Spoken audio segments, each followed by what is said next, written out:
Today we're going to talk about 8 things a 1%er support club must do. I myself took this path before I got into the Diamond Club I was in. I was in a support club for many years. We're going to talk about getting patches, earning bottom rockers, the things that you have to do. If you get that call, do you really have to go? Let's get into it.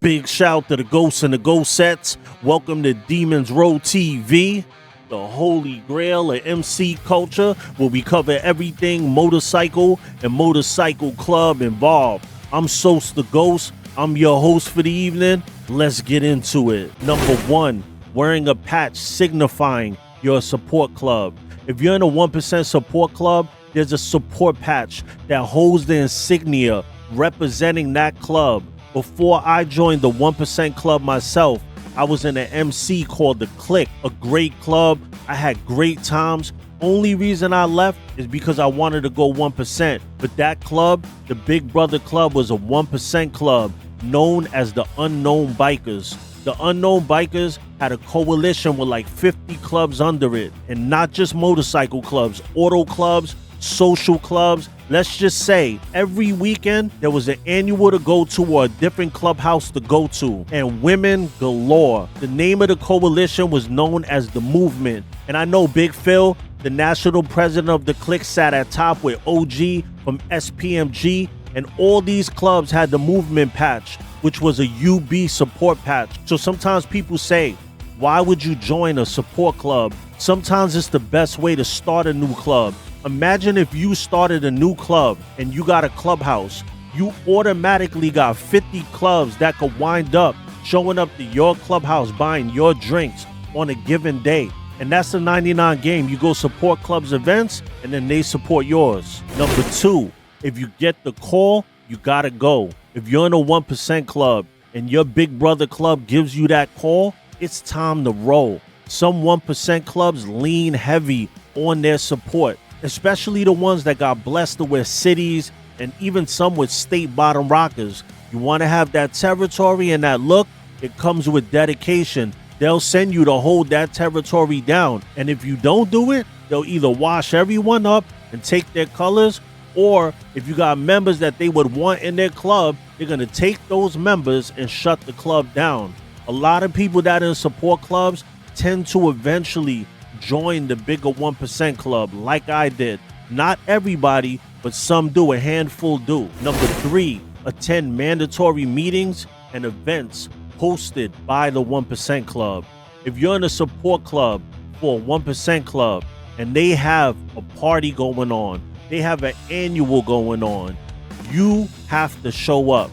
Not saying just regular open clubhouse days are mandatory, but if they have an annual or have a party, you're obligated to go. And when you go, you gotta acknowledge them above all. Your president will tell you, when you go into this party, don't wait to be told. Go up to every member and shake their hand. Being in a support club taught me how to be more social. In the beginning, I'd be in a clubhouse sitting there talking to no one. I don't know why, it's just in New York in me, prison time, all of that stuff made me like that. By the end, it was like I owned the place. Plus, seeing how the 1% carried themselves and how people treated them, the way they were received. I remember looking at the scope one day at a party and saying to myself, I deserve that respect. I came from the gang world and I was willing to take it to high levels to get that respect in this world too. So that's not something to brag, but it's just, that was the day that I got the clarity, like, this is the game I want to play. Number 4, solidarity with other support clubs and members of the motorcycle community. When you're in a support club of a 1% club, you're the little brother or little sister club of that 1% club. Yes, there are female motorcycle clubs and regular clubs, mostly AC social clubs, and they play a very important part in the 1% club lifestyle. I remember a time where Sister Club, I love those girls to this day. I don't talk about my personal life, just club life, mostly on this channel, but I have custody of my daughter. She was taken away from her mother over domestic issues. She likes dating gangbangers. Such is life. I was a gangbanger when I met her, so I mean, I'm part of the problem myself. But when I got custody of her for the second time, and it's a long story, but it's a dark one. Her birthday was coming up one time, and I was talking to one of the girls from the support club, and she said, hey bro, why don't you let me throw your daughter a birthday party at the clubhouse? Something that I never would have thought of. So me, I'm like, nah, you ain't gotta do that. But she insisted. I kid you not. I thought it was gonna be a little small party, the bros, the SC, you know, something family, which is cool.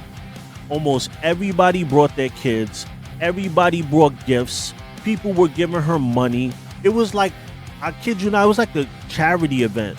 There was toys everywhere. I couldn't believe it. Like for a birthday, having that many toys and money and all that. And they would do that for other support clubs. Other support clubs would show up to weddings and funerals. Those are the parts of being a support club that people never talk about. Those are the good things about it. Number 5, what you do can reflect that club. If you're in a 1% support club, you have a patch that ties you to them. So always remember, you getting drunk one day could cause a lot of people to be affected. You getting caught up with the law in the wrong way, a lot of people could get RICO'd. And it's one thing to go back home and face the music of your club. It's a whole other thing to face the music from a 1% club. And let's be honest, they may look at you like you're cool, but not really built like that because of the club you're in. But they could spot when you got a real one, and when you fast forward the clock, they always end up being a member of the club. Number 6, you may have to oppose rivals. When you're wearing a 1% support patch, a lot comes with it. Sometimes you have to stand up to their rivals and not always get the support back. I've seen it go both ways, where they're gun-ho about retaliating, and then other times it's like, well, it happened to the support club, not us, so it is what it is. I remember a situation where there was a heavy tension with another outlaw motorcycle club at the time. It was very intense. One of the support clubs, who supposedly is a 99, not outlaws, did the most outlaw thing. They bumped into one of the rivals at the party and beat the dog shit out of them. Someone pulled out. They even fired on someone. They thought that they had did what they're supposed to do, but their big brothers had them remove their support patches because they acted without reaching out, which is a bad thing, but to me, very forgivable if you're in that situation.